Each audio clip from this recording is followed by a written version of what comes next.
By the grace of Allah, by the grace of Allah, even the darkest night will end, and the sun will rise and shine, and the sun will rise and shine. Alhamdulillahi Rabbil Alameen, wassalatu wassalamu ala Sayyidil Anbiya wal Mursaleen.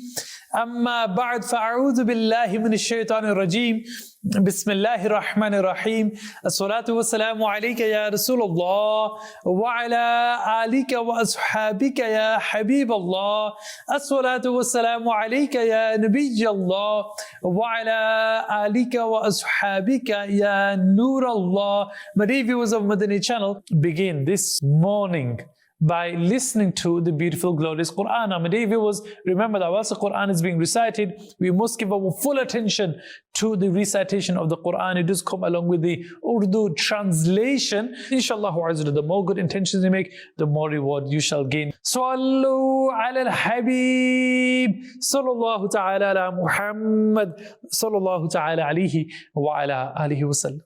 اعوذ باللہ من الشیطان الرجیم، میں اللہ تعالیٰ کی پناہ میں آتا ہوں شیطان مردود سے۔ بسم اللہ الرحمن الرحیم، اللہ کے نام سے شروع جو نہایت مہربان رحم والا۔ وما الحیاة الدنیا الا لعب ولہو وَلَلدَّارُ الْآخِرَةُ خَيْرٌ لِّلَّذِينَ يَتَّقُونَ، اور دنیا کی زندگی نہیں مگر کھیل کود، اور بے شک پچھلا گھر بھلا ان کے لیے جو ڈرتے ہیں۔ أَفَلَا تَعْقِلُونَ، تو کیا تمہیں سمجھ نہیں؟ قَدْ نَعْلَمُ إِنَّهُ لَيَحْزُنُكَ الَّذِي يَقُولُونَ فَإِنَّهُمْ لَا يُكَذِّبُونَكَ وَلَكِنَّ الظَّالِمِينَ بِآيَاتِ اللَّهِ يَجْحَدُونَ۔ ہمیں معلوم ہے کہ تمہیں رنج دیتی ہے وہ بات جو یہ کہہ رہے ہیں، تو وہ تمہیں نہیں جھٹلاتے بلکہ ظالم اللہ کی آیتوں سے انکار کرتے ہیں۔ وَلَقَدْ كُذِّبَتْ رُسُلٌ مِّن قَبْلِكَ فَصَبَرُوا عَلَى مَا كُذِّبُوا وَأُوذُوا حَتَّى أَتَاهُمْ نَصْرُنَا، اور تم سے پہلے رسول جھٹلائے گئے تو انہوں نے صبر کیا اس جھٹلانے اور ایذائے پانے پر، یہاں تک کہ انہیں ہماری مدد آئی۔ وَلَا مُبَدِّلَ لِكَلِمَاتِ اللَّهِ وَلَقَدْ جَاءَكَ مِن نَّبَإِ الْمُرْسَلِينَ، اور اللہ کی باتیں بدلنے والا کوئی نہیں، اور تمہارے پاس رسولوں کی خبریں آ ہی چکی ہیں۔ وَإِن كَانَ كَبُرَ عَلَيْكَ إِعْرَاضُهُمْ فَإِنِ اسْتَطَعْتَ أَن تَبْتَغِيَ نَفَقًا فِي الْأَرْضِ أَوْ سُلَّمًا فِي السَّمَاءِ فَتَأْتِيَهُم بِآيَةٍ، اور اگر ان کا منہ پھیرنا تم پر شاق گزرا ہے تو اگر تم سے ہو سکے تو زمین میں کوئی سرنگ تلاش کر لو یا آسمان میں زینہ، پھر ان کے لیے نشانی لے آؤ۔ وَلَوْ شَاءَ اللَّهُ لَجَمَعَهُمْ عَلَى الْهُدَى فَلَا تَكُونَنَّ مِنَ الْجَاهِلِينَ، اور اللہ چاہتا تو انہیں ہدایت پر اکٹھا کر دیتا، تو اے سننے والے تو ہرگز نادان نہ بن۔ انما يستجيب الذين يسمعون، مانتے تو وہی ہیں جو سنتے ہیں۔ والموتى يبعثهم الله ثم إليه يرجعون، اور ان مردہ دلوں کو اللہ اٹھائے گا پھر اس کی طرف ہانکے جائیں گے۔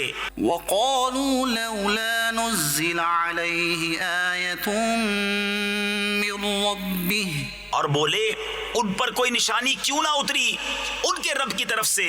قل ان اللہ قادر على ان ينزل نزل آية ولكن أكثرهم لا يعلمون. تم فرماؤ کہ اللہ قادر ہے کہ کوئی نشانی اتارے، لیکن ان میں بہت نرے جاہل ہیں. وما من دابة في الأرض ولا طائر يطير بجناحيه إلا أمثالكم. اور نہیں کوئی زمین میں چلنے والا اور نہ کوئی پرند کہ اپنے پروں اڑتا ہے مگر تم جیسی امتیں. ما فرطنا في الكتاب من شيء ثم إلى ربهم يحشرون.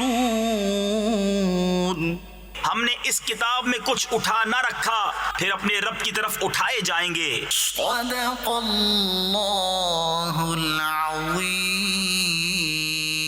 صلوا على الحبيب صلى الله تعالى على محمد صلى الله تعالى عليه وعلى آله وسلم. Now, my dear viewers of Madani Channel, we have listened to the beautiful recitation of the Quran. We also, inshallah azza wa jal, have our new topic. What the topic is, you'll have to stick with us to find out. But my dear viewers of Madani Channel, after having listened to the glorious Quran, we listen to, as usual, always, the Naat Sharif of Rasulullah. Sallu ala al-Habib, sallallahu ta'ala ala Muhammad, sallallahu ta'ala alayhi wa ala alihi wa sallam. مدینہ مدینہ میری الفت مدینے سے یوں ہی نہیں، میرے آقا کا روزہ مدینے میں ہے. میں مدینے کی جانب نہ کیسے کھینچوں، میرا دین اور دنیا مدینے میں ہے. میرے دل میں ہے یاد محمد، میرے ہونٹوں پہ ذکر مدینہ. تاجدار حرم کے کرم سے آ گیا زندگی کا قرینہ. میرے دل میں ہے یاد محمد، میرے ہونٹوں پہ ذکر مدینہ. تاجدار حرم کے کرم سے آ گیا زندگی کا قرینہ. میرے دل میں ہے یاد محمد. دل شکستہ ہے میرا تو کیا غم، دل شکستہ ہے میرا تو کیا غم.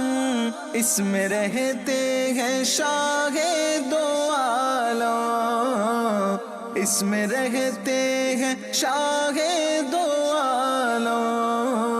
جب سے مہمان ہوئے ہیں وہ دل میں، جب سے مہمان ہوئے ہیں وہ دل میں. دل میرا بن گیا ہے مدینہ، دل میرا بن گیا ہے مدینہ. میرے دل میں ہے یاد محمد، میرے ہونٹوں پہ ذکر مدینہ. تاجدار حرم کے کرم سے آ گیا زندگی کا قرینہ. میرے دل میں ہے یاد محمد. میں غلام غلامان احمد، میں غلام غلامان احمد. میں سگے آستان محمد، میں سگے آستان محمد. قابل قابل فخر ہے موت میری، قابل فخر ہے موت میری، قابل رشک ہے میرا جینا، قابل رشک ہے میرا جینا، میرے دل میں ہے یاد محمد، میرے ہونٹوں پہ ذکر مدینہ، تاجدار حرم کے کرم سے آ گیا زندگی کا قرینہ، میرے دل میں ہے یاد محمد، ہر خطا پر میری چشم پوشی، ہر خطا پر میری چشم پوشی، ہر طلب پر عطاؤں کی بارش، ہر طلب پر عطاؤں کی بارش، مجھ گنہگار پر کس قدر ہے، مجھ گنہگار پر کس قدر ہے،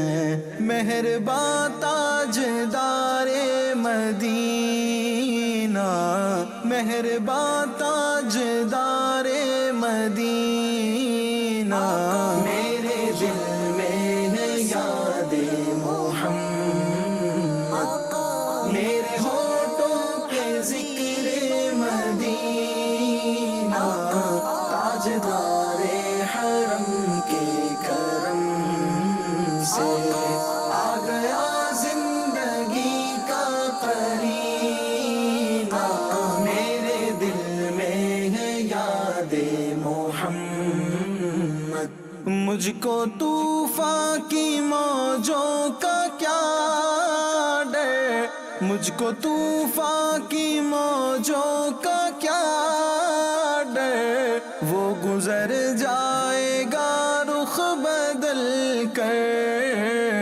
وہ گزر جائے گا رخ بدل کر، ناخدا ہے میرے جب محمد، ناخدا ہے میرے جب محمد، کیسے ڈوبے گا میرا سفینہ، کیسے ڈوبے گا میرا سفینہ، میرے دل میں ہے یاد محمد، میرے ہونٹوں پہ ذکر مدینہ، تاجدار حرم کے کرم سے آ گیا زندگی کا قرینہ، میرے دل میں ہے یاد محمد، چل مدینے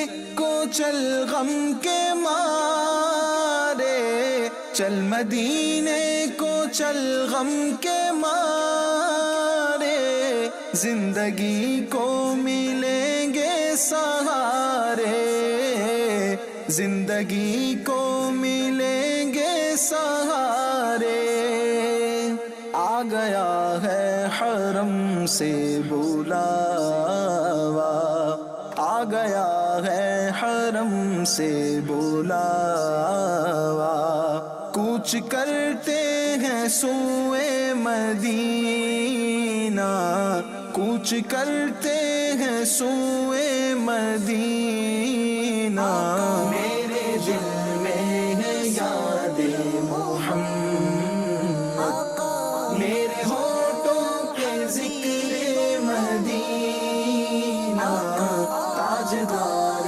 حرم کے کرم سے آ گیا زندگی کا قرینہ، میرے دل میں ہے یاد محمد، دولت عشق سے دل غنی ہے، دولت عشق سے دل غنی ہے، मेरी किस्मत है रश के सिकंदर, मेरी किस्मत है रश के सिकंदर, मिदहते मुस्तफ़ा की बदौलत, मिदहते मुस्तफ़ा की बदौलत, मिल गया है मुझे ये खजीना, मिल गया है मुझे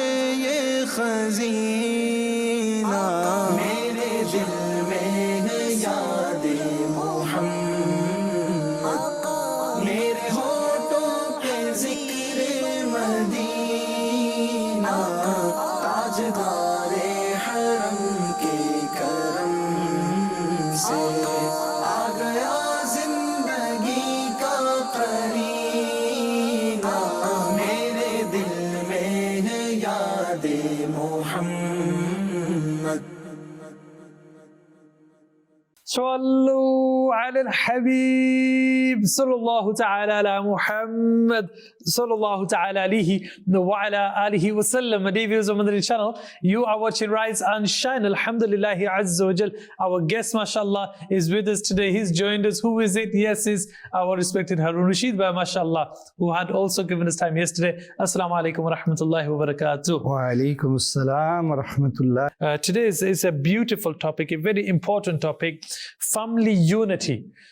Now, if you were to, let's just say, but leaving it on you anyway, Harun Bhai, you're going to direct it. What do we mean by family?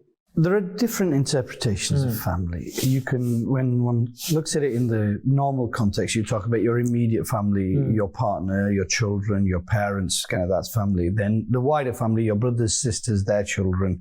Then your wider family, your aunties, your uncles. And it gets bigger. And then the Muslim Ummah is a family as well. So there's the bigger picture as well. So when you said family unity, it has kind of all sorts of connotations to it and permutations to it, because you can think about the bigger Islamic society, the Islamic Brotherhood, as you say. Family units were very, very important. And there's the famous Ayah Mubarakah of the glorious Quran, which Amir al-Sunnah Barakatullah alayhi time and time quotes, and which basically says that save yourself and your family from the fire of hell, whose fuel is men and stones. And so in that context, we are all duty bound to help our family on the right path. Now, family unity is a major problem in today's society.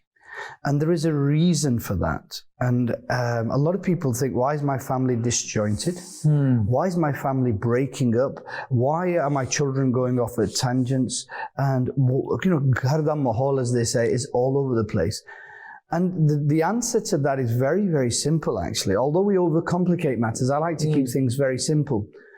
You know, the way that your family operates is a system. Let me give you an example. You go to the shop, you buy a machine.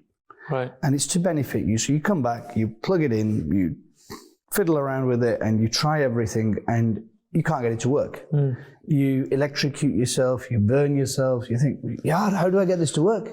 And eventually you give up and you sit back and you think, hang on a minute, the box it came in, there was a manual there. So then you check out the manual, you read it, and you think, oh my God, this is so easy. So you follow the manual and then you've got it working and you're benefiting from it. Now, life needs to be operated in a certain procedure. It has to be lived in a certain way. Now, if I get my family etiquettes and the way to run my family from the society I live in Pakistan is different, in India is different, Malaysia is different, Africa is different, Canada is different, I will be adopting different things. And those methods are designed by other societies on their understanding of moral standards, etiquettes, etc. Yes. Right? So it won't work in my household. So in society, if the kids get up in the morning and shout at the parents and watch songs and dance and da-da-da-da-da, if I copy that, I can't have family unity. And that's why in these countries where they make up their own standards, things fall apart. The family unity actually will only properly work if you do it in the prescribed manner. And the prescribed and universal manner from the time that Aka Kareem Sallallahu Alaihi Wasallam showed us till the Day of Judgment is in accordance with the Quran and Sunnah. This is what we're missing. What we do is we try to bring up our kids according to the society we live in, according to my intellect, my understanding. We try to form an environment in the house according to what I think is an ideal, and that backfires. This is why the kids go off at tangents. This is why the bachuki ammi or the husband goes off at tangents and everything else. Why?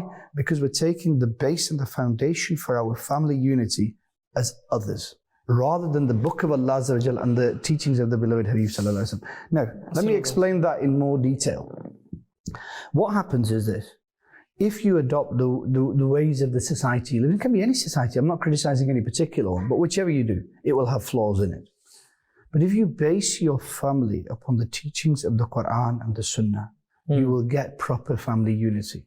Now, it is incumbent upon us to actually bring up our children in such a way, bring our family environments in such a way that you save them. The Quran commands us, save yourself and your families from the fire of hell, whose fuel is men and stones. Now, how do we establish that environment and how do we practice family unity? Let me start with simple things. If your children get up in the morning and they pray Salah, the entire family gets up, that is family unity. A lot of people say, well, we want to spend time as a family together. Yeah? Well, the first thing is, the men of the house, wake your son up, 10, 11, 12-year-old, Putter, we're going to masjid for Fajr. That's your time with your child. Putter, there's it's Stais Mirat, it's the Shab-e Qadr, it's this. We're going to the masjid, we're going to sit with the mef, we're going to listen to the bayan, we're going to go to the Thursday Istimaz of Dawat Islami. That's your bonding time. What we think is, to have bonding time with our children, we need to go to the pictures. Okay. We need to go take them to the pictures. Some people wouldn't understand that, Harun Bhai. To the cinema. Yes. Yeah. We need to go to the bowling alley or something like that. This is the concept that us Muslims have now. And the problem is that you are teaching your children the wrong thing. That's not going to bring barakat and unity to your family. Okay, just a question there, Harun Bhai. Because sometimes, yes, okay, you're saying, okay, the father takes, let's just say the son, for example, to the masjid. This is their bonding time. Or to go listen to a bayan. But if this is the only time and it's just this, I don't think he's saying it's just this, is it? Because then they're not really spending time together. It's just, okay, now go here, okay, now go there. It's just ordering, do this, do that, isn't it? It's one of the things. You see, it's about creating an environment. Let's take the father-son relationship, because this is one of the biggest problems in this today's day and age, because the father and son can't bond. Now, what we try to do is we try to impose on our children. And, we have our values are mixed up as well. Let me give you an example. Bacha, if he's running around, say 10-year-old, and he knocks a glass off and smashes it, that's it. We'll shout at him, we'll scream at him, we'll say this, that, and the other, yeah? And all hell will break loose in the house, yeah? Or he does something minor wrong. But if he misses his salah, we won't flinch an eyelid. Yes. There's the problem. And the problem is this. When he does something that you dislike, or he disobeys you, you give him the third degree. But when he's disobeying Allah and his Habib Sallallahu Alaihi Wasallam, you turn a blind eye. So what does third degree mean? Forgive? No, third degree means basically you torture him. The opposite, sorry. Yeah, it's the opposite. You torture him. So basically, when it's a worldly matter, say your child scratched your car accidentally with the bike, you would blow your top. Yeah. And you say, how dare you, it's expensive, you've done this, you've done that, and you say you're grounded, not giving you roti, not doing this, not doing that, how dare you get into your room, yeah? But the same child misses his salah. Have you ever done that? Therein lies your problem. Because what you're doing is setting your own standards, and you're saying, disobey me, how dare you? Disobey Allah and His Habib till it's acceptable. And there is where your family unity and your bonding go out to the window. Now, in an Islamic environment, Alhamdulillah Rabbil Alameen, the father-son bond is there. You go to the masjid with your children. When they're reading the Quran, you listen to them, you teach them. Let me give you an example. In Islamic manners of eating, there are many, many narrations and hadith mubarakah in relation to the barakat and blessings that descend on a family when they sit down and eat together. Right. They sit down, read Bismillah ar-Rahman ar-Rahim, read the du'as for eating. They sit down as a family. The blessings of Allah Azza wa Jal, the mercy of Allah Azza wa Jal descends upon them. Now today, where are we? One person takes the plates upstairs into the room, the other sat in front of the television, mum and dad are sat in the kitchen eating, and there's no barakat within the family. Things like this cause disunity. So if you want unity within the family, follow the way that Nabi Kareem Sallallahu Alaihi Wasallam showed you. Sit down as a family and eat. And I insist on it. You know, even my 7-year-old. You always, or is it just in Ramadan Sharif? All the way. I never let anybody take any food upstairs. I never let anybody sit in front of the television and eat. Occasionally they might do it when I'm not at home, but I make sure when we sit down at the dining table, everybody's there. Even my 7-year-old, he tries, you know, some things on the television or something, he'll try. I said, no, I insist. And if he says, I'm not eating, I said, well, even if you're not eating, you're going to sit here with us. Right. And so this is what we do. And as a family, we'll sit down and eat. And sometimes with the kids, what happens is this. But whilst they're young, it's not so difficult to do that, is it? No, mine argue as well, if that's what you mean, No, but I mean, when they get older, that's when it becomes more difficult, doesn't it? So do you have, you're in a separate family, your kids... It won't, because I'll tell you, my parents did the same.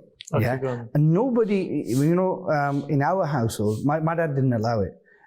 My dad was very straight, mashallah, you know, Allah Azza wa Jal give them good health. But they were brilliant because, you know, if it was right, it was right. If it was wrong, it was wrong, And if you did wrong, you were in trouble. If you did right, fine. And if you did well, that'd treat you. And there's this fine line. So there's no concept of, you know, taking your food to your room or anything like that. We sit down, we eat as a family. And so that kind of became instilled in us. And we're doing that now. Now, you say as they get older, the problem is this. You know, because we've been teaching them this since 5, 6, 7, 8, 9, 10, 11, 12, 13 now. We carry on for another few years. It becomes ingrained. Nobody now in our household says, I'm taking my plates into my bedroom, because it doesn't happen. This is the thing. So when you teach them from an early age, now this brings the family together. It gives you the barakats and the blessings of a family, and it gives you family unity. What you've got to do is we expect family unity from our disjointed life. So we'll never see our children. We'll never spend time with them. We'll never, you know, do the Islamic stuff with them. And then we expect unity. It doesn't happen. Okay, so another question. You eat together, the entire family. Do you talk, or is it better to remain silent? No, we talk, alhamdulillah. And what happens is sometimes the children will argue. And a lot of people, to get away from that, it's not argue. No, I don't do that. I deal with it head on. Don't talk about contentious issues, and don't call, because, you know, my kids are 11 and 13. 11 and 13, what contentious issues with this? They just start, brother and sister. You know, brothers and sisters argue at that age, So they'll just start arguing over petty stuff. And when I'm there, they know that A, I won't let them get up, and B, I won't let them argue. So first of all, I'll explain. So you just tell them, just be quiet, not argue? No. I just said, change the subject. Let's talk about something else. Okay. So we talk about something that's neutral, and rather than that, and if they insist, I still won't let them get up. I won't give them the easy way. I'll just say, okay, if you're going to argue, be quiet, carry on eating your food, and then we'll carry on talking, and they'll just be listening. But usually what happens is if you change the subject, and they've realized now that they can't get away with it. The problem with today's society is we give our children too much freedom. We adopt our standards from the society we live in, rather than the Quranic teachings and the teachings of the beloved Habib Sallallahu Alaihi Wasallam. So dealing with the immediate family, there are these things. And if you do them, you will see your family unity change. Go to the masjid with your children, with your sons, Make sure that your Bachuki Ami goes to the sisters' ijtimās or attends the sisters' ijtimās with your daughters. Watch the unity. Then at home, sit and eat as a family. The other thing is this. If we want our bonding and our family unity between our Bachuki Ami or our husband, our partner, and our children, but sometimes within that thought process, we eliminate our parents. We think they're not part of the family, immediate family. Yes, brilliant. That thought is from the shaitan. Yes. Because when you were young, you were proud to be part of their family unit. Now that they're older and they need you, how dare you isolate them and leave them? So say, for example, a lot of people, they go on holiday with their family and they leave their parents at home. Right. How must the parents feel? That, he's married now, he's got kids, and he's going off with his family, and there's nobody to take us. And when you were young, your parents didn't leave you anywhere. They spend thousands on you. So this is where it's important. The next thing to consider is if you want family unity and that tranquility, you've got to make sure that in your family unit, mentally, your parents are part of it. And this is why, alhamdulillah, Rabbil Alameen. And again, I don't like using examples, but what I do is when I go on Umrah, I take my parents with me. When I take my family, my parents have always been with me. And when I go on holiday as well, when I take my kids, I take my parents with me. Wow. And they're there. And we went to we went to Morocco a few years ago, and my Qibla Walid Sahib was in Pakistan, and we called them back, and they wouldn't come. They said they were busy. So we took Amiji with us. And I tell you what, it was amazing. We had the trip of our lifetime. It's beautiful, alhamdulillah. We did all the ziyarats. So we went to Hazrat Sheikh Juzuli Rahmatullah Alayhi, Hazrat Qadi Iyad Rahmatullah Alayhi. We went to different places. We went to the Grand Mosque in Casablanca as well. And you know the beauty of that trip was, because I've been, alhamdulillah, Allah Ta'ala Karama, you know, I've got a good job. So I usually do go away a few times a year outside COVID. But I tell you what, that trip with my Amiji was one of those that I'm going to remember for a long time. It was brilliant. Wow. Honestly, Mum was there all the time, all the way through. And I wouldn't have enjoyed myself so much if I hadn't had them there. And I was like, I came back and I said, Dad, you need to be there. So this is why. Brilliant. Just a quick question there, Harun Bhai. Was this whilst you were young you used to take them too? What are we doing now? I go on Umrah. No, that's fine. It's understandable now. What about when you were young and newly married? Even some people think, you know, we're newly married, we want some, you know, time to ourselves. We do have that time with our parents too. I'm fortunate in that, alhamdulillah Rabbil Alameen, Nabi Kareem sallallahu alayhi wa sallam, by the blessings of the dust of the Nalan Pak with Nabi Kareem sallallahu alayhi wa sallam, I've got a good job. So I usually, outside COVID, I go away a few times a year. And usually it's to Medina Sharif. So once a year, I try to get out to Medina with the family. Right. And then once a year I go on my own, and then once a year we try to go to another Islamic country. So we've got Islamic food and we do ziyarats, etc. So places like Turkey, Morocco, etc. Okay, that's fine. The nuclear family, meaning the immediate family we've spoken about, children and being together, having all of these, you know, enjoying yourself together. This does bring about unity and happiness and mutual love, etc. But when they grow up, it doesn't matter how, you know, they've spent their youth. Sometimes they're very close when they're young. But when they grow up is when we have the problems, or when there is a split, or when the parents, possibly somebody passes away and there's the will, or there's a disagreement with the inheritance, or between brothers, families. I think this is where we get the disputes, isn't it? There are. Generally, when they're young, there's always family unity. So, you know, people out there would be thinking, what's so big about that? That's normal. That's usual. How is this family unity? Family unity is where it gets more difficult. Now you're living in different households. Your brothers, your relatives, maybe there's, you know, some sort of dispute between yourselves or between the spouses or anything like this. I think every household has that. I don't think there will be a household that you could pinpoint that never has that. It's not that they have this problem, it's how they deal with it. Wow. That's the important thing. So, you know, when you've got parents who are very wise and very understanding, and this is to the parents out there as well, they can bring people together, right? And they can bring brothers and sisters together. And so there is a disagreement, they make them see the bigger picture, right? There will be disputes. Now, the one thing that you've got to do is, this is the beauty of the Madani environment of Dawat Islami. Well, the one thing we can't do is let go. Yeah? So you're my brother, you're my younger brother, yeah? Right. You make a mistake, right? Now, why is it that I've got to hold a grudge against you for the rest of my life? You know, Shabazz Bhai did this, yeah? You probably asked me for forgiveness 5 times, yeah? And on the face of it, I've said, yeah, it doesn't matter. But I hold the grudge in my heart. Clean the heart. Just forgive. You know, think people make mistakes. But sometimes it's not as simple or easy as that. It's not just, oh, I've made a mistake. What if I've made a mistake and I continue to make that mistake? I'll tell you something funny. Somebody said this to me once. There was one child, and particularly misbehaving, and I was like, you know, dump it.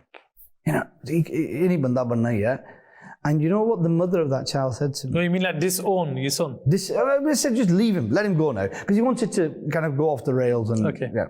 So I said, and I said, look, we've tried everything with this kid and he's just not, it's not working. This wasn't your own kid, it was somebody else. Somebody else. Gee. And, you know, the mother said to me, and honestly, this was many, many years ago. It must have been about 15, 20 years ago. And the mother said, and this is amazing, this is mothers for you as well. She said, Beta, what happens is, you know your hand that's working fine? You let it go and do what it wants. But if one hand isn't kind of working fine, if it's disabled, what do you do with it? You don't let it hang outside, you put it close to your chest. So if my son isn't right, I'm going to put him close to my chest. And this is parents for you as well. But it teaches you that those that are there, they need more love and affection. Look, why are a lot of these people coming to the Madani environment of Dawat Islam? Why do they fall in love with Amir al-Sunnat?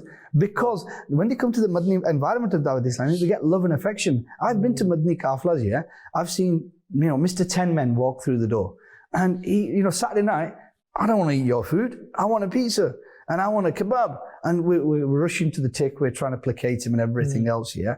And come Sunday night, he's been in the Madani Kafla for 2 days. He's crying. I don't want to go home. Honestly, he's crying. I said, how can I just stay in the masjid? First time in my life I found peace and tranquility. And what it was the love and affection that Islamic brothers, for the first time somebody was listening to him. For the first time somebody was treating him well. And now he doesn't want to. And how many thousands of people around the world have changed in the Madani Kaflas of Dawat Islami just because they got that love and affection. Yes. And people weren't judging them. You see, what we do in family, Shabazz Bhai, is this. If I make a mistake for the rest of my life, you will judge me by that mistake I make. I've made a mistake, yeah? Forgive me. Allah Azza wa Jalla is the creator. Allah Ta'ala says, don't be, despair in my mercy. I will forgive all your sins. You sin for 60 years of your life. And the Creator Supreme is so compassionate and so merciful, yeah, that He forgives you. But that 60 years of sinning, you sit down once, you cry in the court of Allah Azza wa Jalla. You say, Malik, I've made 60 years worth of mistakes. Please forgive me.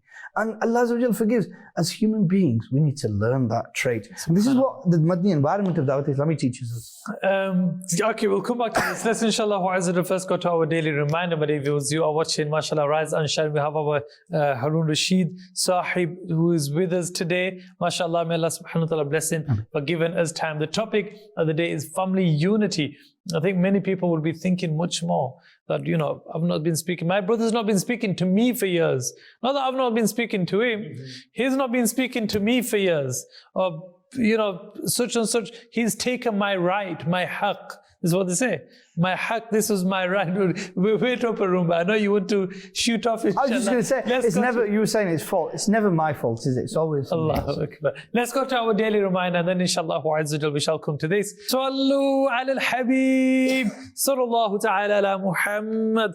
Sallallahu ta'ala alayhi wa ala alihi wa sallam. By the grace of Allah. By the grace of Allah, by the grace of Allah. Many respected viewers of Madani Channel, Allama Imam Jalaluddin Suyuti rahmatullahi ta'ala alayhi has narrated.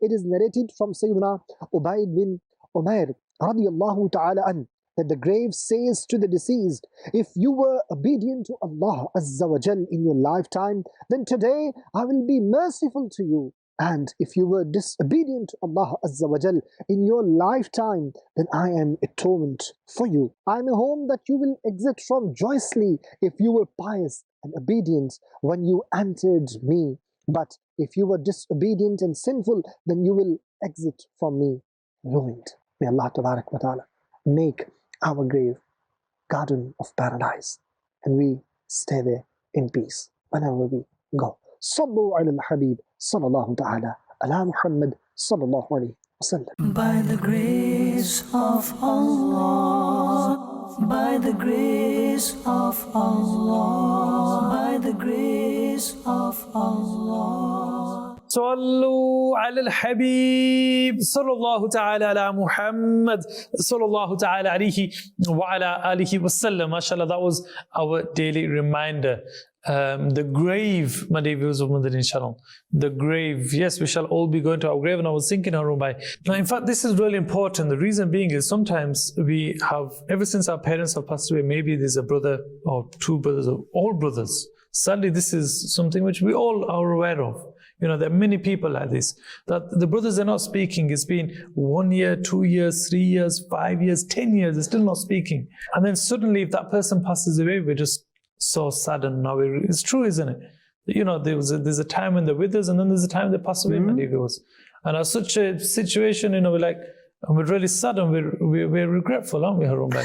Khalid Bhai was telling us something really beautiful on one of the programs. What he's saying is, his Qibla Walid Sahib rahmatullah, who passed away a couple of years ago now, there were, I think, 6 or 7 brothers. And basically, every so often, because you have kind of disagreements and a bit of thing, and you know, Shaitan plays his part as well. So every so often, they would all gather in a room, they'd thrash it all out, they thrash it all out, and then at the end of it, they'd wipe the slate clean, hug each other, and walk out with a clean mind. And how brilliant is that? I mean, you know. Is that real or is that exaggerated? No, that what Khalid Bhai told us. He said this is what they used to do. They used to regularly sit down and they used to thrash all their problems out. So if somebody, say for example, out of 9 brothers, you and I had a problem, they'd all sit down and say, right, you tell us, and the other brothers who were not involved, they'd probably sort it out and say, you know, you did this, you did that, and then we'd forgive each other, and you know, we say, you know, and then that's it. Yeah, but do you not get somebody who's a bit stubborn? No, I don't accept it. It wasn't my fault, even if everybody is against me.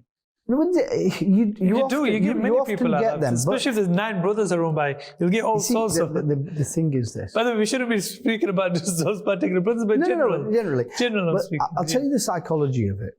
Yeah, if there are 8 people or 9 people in this room, yeah, and they say, okay, Harun, you're wrong, Shabazz was right, yeah, I will not dare say 8 people plus you are wrong. I'll say, chalo, theek hai ji, mare to galti hui. Yeah, but the problem comes.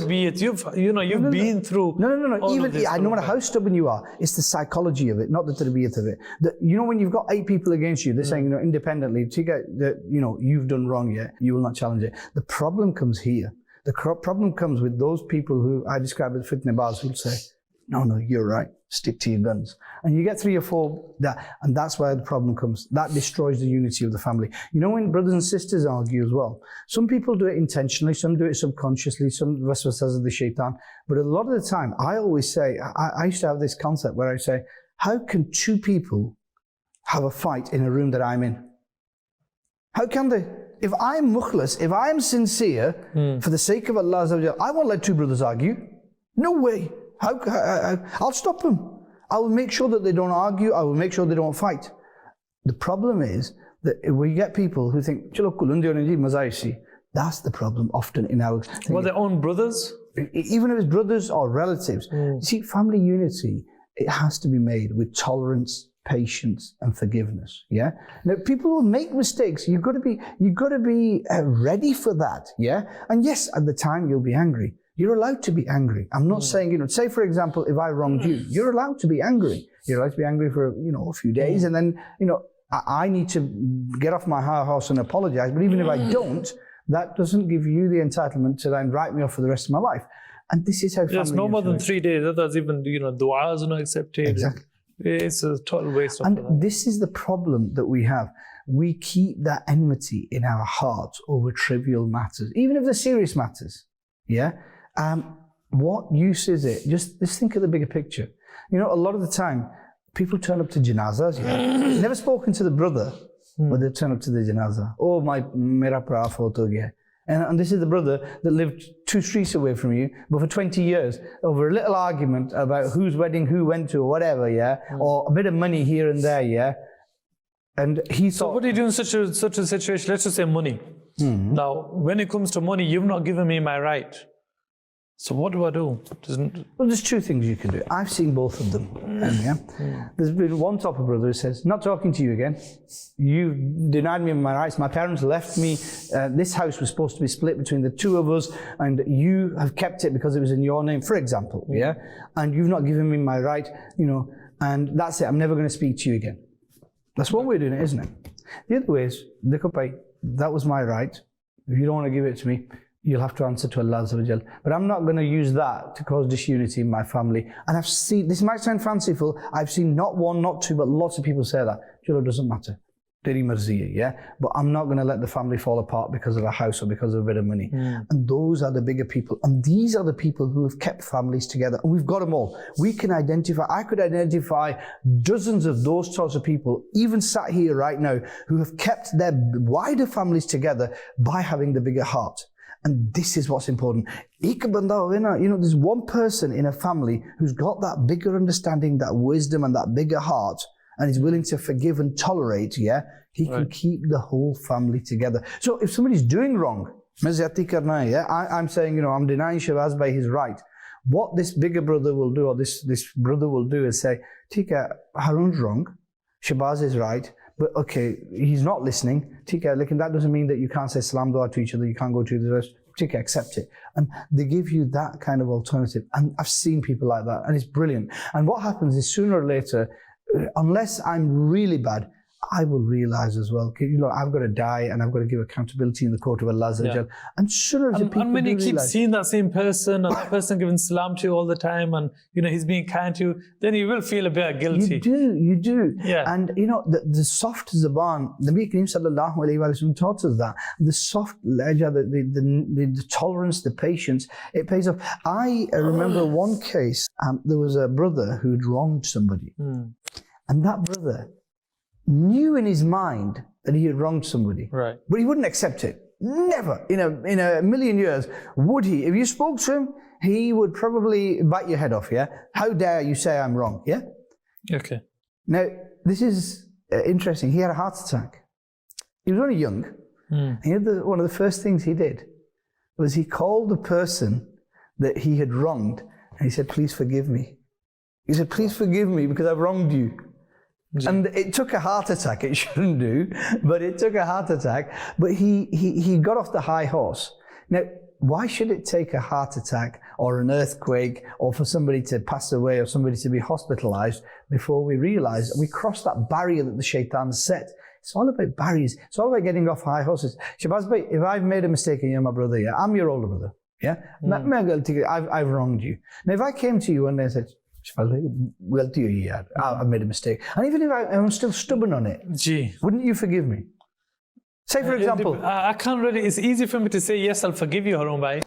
But when it comes to real life, sometimes we find the best of. And this is sad, but I'm trying to be realistic. I can easily say yes, I'll forgive you, and I hope I will. If something did happen with me. I hope I will be forgiven. And may Allah Ta'ala grant me this ability to be forgiven. But I can't just say, oh yeah, Harun, I'll forgive you. I don't know. Let me tell you another little because skill. Sometimes when you're in the situation, you act differently too. Right. Let me share with you another little skill that I read in a book, and it's very good. Every skill has to be learnt. Yeah? So patience is something you're not going to have naturally. Some people do, they're very patient, but the majority of us, we have to learn this skill. And how do you learn patience? By being patient. Be patient over little things, develop your patience, then be patient over the mediocre things, and then you will get the ability to be patient over them. Now, the same way, forgiveness and tolerance. Forgive the little things. You will gradually develop the skill to forgive the greater things. And then people can forgive even greater things. You think, how did he manage to forgive that, man? And the reason is they've gradually built up forgiveness. And they've read about forgiveness, and they've read about the fact that Allah is the most forgiving, the most merciful, and the one who forgives is going to be forgiven, etc. And all the hadiths. And they've instilled this in their mind. We all know the hadith of Mubarakah. It's instilling it in your mind. And now these are skills that you need to develop. If you're making mistakes, say for example, I'm the older brother, yeah, and I keep forgiving you. You knock over this, you do that, you do this, you go and wrong me, you take 50 quid from me, you never give it back, you do whatever. I keep saying, it doesn't matter, Shabazz, I'll forgive him. When you do the bigger things, yeah, I will still forgive you rather than hold a grudge. And this is a skill and an art that has to be learned. Right. Inshallah, mashallah, jazakallahu khairah for that. Brilliant. So forgiveness is key. Another very important question when it comes to the women of our family, that they're always, arguing, or we have these problems for this reason, we can't get on, or the wife of somebody, the spouse is saying something to the husband for this reason, there's some sort of enmity. And this is something we find a lot too. What would you say about this? You see, again, it comes back to the fact that we don't follow the Islamic teachings. The first thing to eliminate from your house, if you want peace and tranquility, is any form of backbiting. Right? Now, when you go home, if your the mother of your children says, well, my sister-in-law's done this, how dare she do this? And you sit there and give an attentive ear. You are creating disunity, not only amongst yourself and creating bebarkati, which is a restriction in blessings in your home, but you're creating anxiety, animosity in your hearts as well. And every one of our viewers will relate to this. That when you come home and suddenly there's ghibat going on, straight away after you've finished, it causes you Kali nahi pehni Yes, nahi. and It causes you, you think, and that is basically the dire effect of this backbiting that you've done, that is now playing on your mind, your heart, and your soul. And your soul saying, what is this? What khabasat is this? That you've jumped into a stench. Yeah. Now that needs to stop. Because this is where it all starts. So when there's say what if somebody has, these emotions are accumulating, they're gathering up in a person, and they need to tell somebody. So you need to also be there to listen. You need to listen. That's a very, very good point you make. Sometimes when we come home, our partners, because I won't just hold it against the Islamic sisters. Yes. It's not only the Islamic sisters. It's both. So I won't say sometimes the brothers are much worse. Yeah. So whoever it is, sometimes you need somebody to talk to. What happens is this: you need to vent your anger. Yeah, you need to let some steam off. Now, rather than me letting my steam off you and then us brothers arguing, it's better if I come home to my wife and say, oh, Shabazz Bhai did this happened, that happened, he shouldn't have done this, and I let my steam out. I let it all out.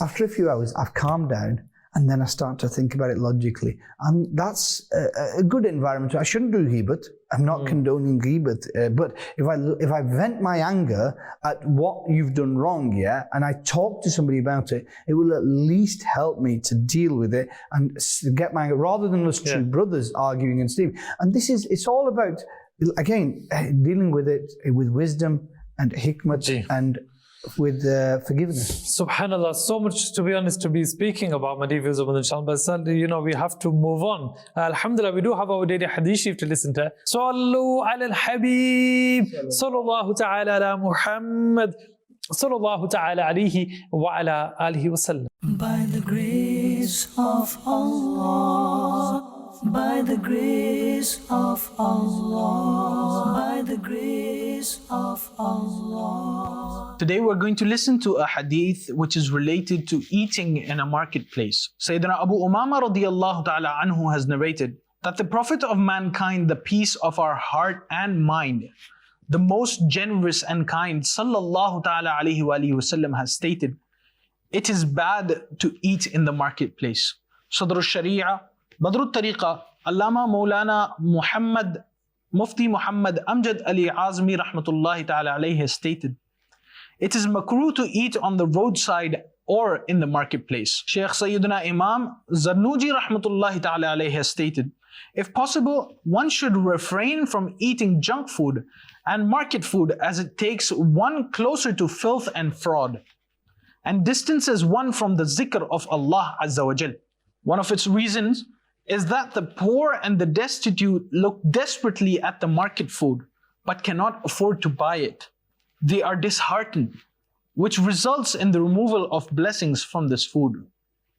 Dear viewers of Madani Channel, the reason for not eating from the marketplace is very simple, as given in the hadith. It is not a good place because people over there, some are poor, some are rich. Some cannot afford such things. And when we eat those things, their eyes are upon those. It is best that if anyone wants to eat, order it and eat in the four walls of our home. Sallu ala al-Habib, sallallahu ta'ala ala Muhammad, sallallahu ta'ala alayhi wa alihi wa sallam. By the grace of Allah, by the grace of Allah, by the grace of Allah. Sallu ala al-Habib, sallallahu ta'ala ala Muhammad, sallallahu ta'ala alayhi wa ala alihi wa sallam. MashaAllah, Haruma, yesterday you did brilliant, didn't you, with the scenario? Yes, alhamdulillah, I got it straight away. MashaAllah. Now today, firstly, we got a riddle. So let's see how you do today. You must have made it harder today. And then hopefully we got a little You must have made it harder today. Well, it may be really easy. Either it's really easy or it's quite hard. Yeah, it's one of those. This one, sometimes you can clock them straight away. Yes. So it is, the more you take, the more you leave behind. The more you take, the more you leave behind. What am I? The more you take, the more you take, the more you leave behind. I'm quite happy right now. You're probably thinking, why am I happy? So the more you take, the more you leave behind. Seems contradictory, don't they? Like a paradox. How can you take something and then you leave it even more behind? Allah. The more you take, the more you leave behind. And then I'm guessing that what you just said might be a clue that I'm very happy right now. No, that wasn't a clue, by the way. Oh, the reason I'm so happy is because I got it within like a second. Oh, you did? When I read it, yeah. Right. I got it in like a second. It's going to be one of those really easy ones. And It is. That's what I mean. Either it's really easy and you get it straight away, or you're going to be thinking about so many things and it's going to be difficult. That's what I think anyway. Let's see. Do you have anything in mind? Anything coming to mind? But not at the moment, no. The more I take, the more I leave behind. Not at the moment, no. Do you do any form of exercise, anything? I do try to do walking, etc. But I'm trying to see if that's a clue as well towards it, and I'm not figuring it out. So sometimes this is what happens with these riddles. Sometimes you can get them straight away, and other times it might be so obvious, but you're not getting it. So sometimes, what was it again? Sorry, the more you take, the more you leave behind. The more you take, the more you leave behind. It's going to be obvious, but I can't. No, go on. No, put me out of my misery. Walking. Whilst you're walking, you're running. What is it you take? Air, breath, breathe. The more air you take, the more you leave behind. Are you leaving behind more? You blow out oxygen and carbon dioxide, so I don't know. Walking. The more you take, but you don't need to walk to take oxygen, do you? Like I'm sitting here, I'm taking oxygen. I'm just guessing. Gee. Anything else? No, walking. I don't know how walking is a clue. Sometimes you have to do things slowly, Harun Bhai. Sometimes, you have to do things step by step. Mm-hmm. You have to think of things. Small steps are good. The more I take, the more you leave behind. You got it? Yeah, steps. Yes, there you go. Yes, the more steps you take, the more you leave behind. Allah, it took some time. MashaAllah, you got the answer though. Alhamdulillah, you got the answer. Let's see how the others do, inshallah. Then we'll compare you guys. There's another one. I've got a scenario, Bill. I'm just wondering, should I give you a long one or a short one? Hazrat Ali al-Murtada karramallahu wajhahu al-kareem, a great individual. Hazrat Ali radiallahu anhu, he was approached by somebody. What happened was this scenario. What is the scenario? There were two individuals, let's just say me and you, person A, person B. We sit down to eat together. You think, come, let's eat. We're traveling, let's eat together. You have 5 pieces of bread. I have 3 pieces of bread. We got this? You have 5 pieces of bread. I have 3 pieces of bread. Now together, which means we have 8 pieces of bread. Now, person C also comes, he says, look, can I sit down and eat with you guys? I don't have no food with me. And we say, mashallah, Harun Bhai, yeah, no problem. Sit down and eat with us. So he sits and eats with us. We, break each bread by 3 and we share, we'll eat it and then we'll eat the second until we've eaten all 8. And then person C, he thinks, look, I didn't have no bread with me, but look, I've got some money. I've got 8 dirhams here. Here you go. You guys take this 8 dirhams, share it between yourselves and, take care of yourselves. Assalamu alaikum. He leaves. Mm-hmm. Now you say that, okay, look, I'm going to take 5 and I'll give you 3 because I had 5 pieces of bread and you had 3. And I'm like, no. He said, share it. We should split it half-half. It should be 4-4. We both gave him some bread. It should be half. So I go to, that person who's so fortunate, he goes to Hazrat Ali al-Murtada karramallahu wajhahu al-kareem. The reason he's fortunate is because he's been able to go to Hazrat Ali radiallahu anhu. And then Hazrat Ali radiallahu anhu says to him that you got 3 dirhams, be happy and just keep 3. Don't contest, just keep 3, be happy with 3. And the question is, Harun Bhai, why? Hazrat Ali says, in reality, just keep 3. In reality, you deserve less. why does he actually really deserve less? You've given me 3. It was your choice to give me 3, but if you wish, you could have given less. Why? Isn't it fair? You had 5 pieces of bread at first, I had 3 pieces of bread. You've taken 5 dirhams, I've taken, let's just say pounds, you've taken 5 pounds, I've taken 3 pounds. Is that not fair? Because when they split the bread, my share or your share was half and half, so you would have had 4 pieces. No, that wouldn't work. I don't understand where you got 4 pieces from. No. Allah. There were 8, so there was 2 of us, you get 4 pieces. You get an extra piece if we split it between us, wouldn't we?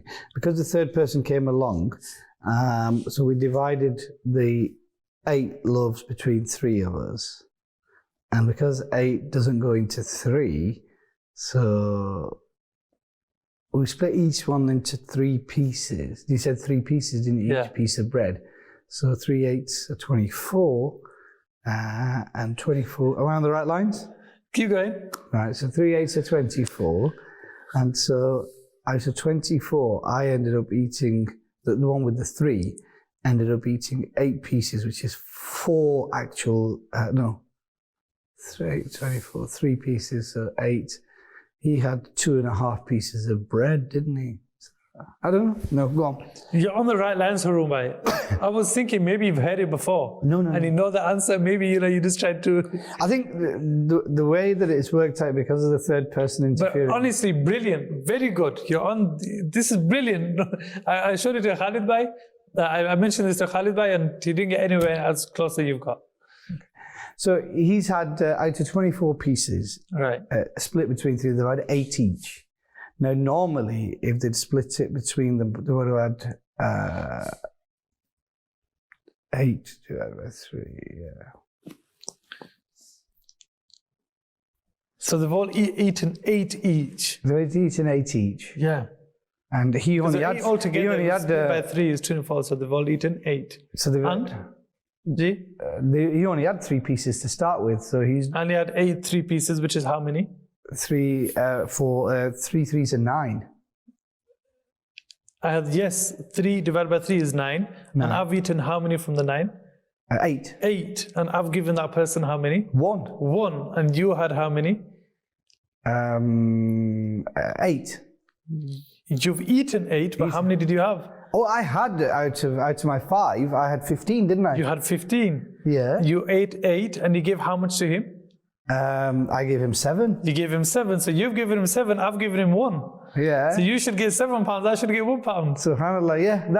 So maths has always been my favourite subject, but yeah. So I've managed to work it out. Yeah. Yes, Alhamdulillah. That's very good. Honestly, very good. Obviously, nothing. Just Ali did that. But sure, the wisdom and the hikmat of and immediate. He said, look, just be happy with what you've got. That's it. SubhanAllah. And that person says, but why? Look, I had 3. And he says, look, he explains that. He goes, you should actually just keep 1. I'll keep 3. SubhanAllah. So yeah, strictly speaking, you should have had 1. Gee. Allahu Akbar. Nevertheless, we only have a few minutes. Haroon bhai, last message. I think we were talking about family unity, and we've been through the immediate family and the wider brothers and sisters. One thing we didn't cover is our communities as a family as well, and the Islamic society generally. And a lot of the time, what really causes problems is backbiting. It's a cancer in our society, and it tears us apart. We spoke about it a few weeks ago. A lot of the time when we don't forgive. And then there's one other subtle point that I wanted to very briefly touch upon. When it comes to community matters, and especially our masajid, a lot of people, they play politics and they cause disunity in a lot of our masajid as well. And they will make people fight, or they'll take something from here and say it there and everything else. And we see a lot of this.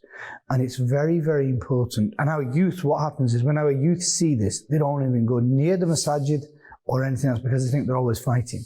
And we're going to lose generations that are going to be away from the masjid. The masjid is the hub of the guidance. So what we need to do is make sure that in the masjid we have unity. Now that means tolerance. Bardash nahi hai. You know, I can't tolerate you. If you're doing well in the masjid, I have to throw in a spanner in the works. Or if I'm doing well, somebody has to come and criticize me. And we cause disunity in our masajid especially and amongst our community as a Muslim brotherhood. We can't do that. We can't afford to do that. Our masjids need to be, if I need to acquiesce, which is basically accept. Right? Then, say for example, Shabazz Bhai is doing something in the masjid here, and maybe I'm not 100% in agreement with it. We just accept it and just carry on, so that the unity remains. You know, and some people's methods are very callous. You know, so if somebody wants to make a point, they won't make it in a nice way. Yeah. They treat the masajid as they can express their opinions without any repercussions. Yes. And they shouldn't do that. So wherever you go, try and bring people together rather than cause disunity. MashaAllah. Jazakallah khairah again for your time, MashaAllah, you've given us. My dear viewers, that's Rise and Shine for today. For now, continue to send salawat upon Rasulullah sallallahu alayhi wa sallam. Sallu ala al-habib. Sallallahu ta'ala ala Muhammad. Sallallahu ta'ala alayhi wa ala alihi wa sallam. By the grace of Allah, by the grace of Allah, even the darkest night will end, and the sun will rise and shine, and the sun will rise and shine.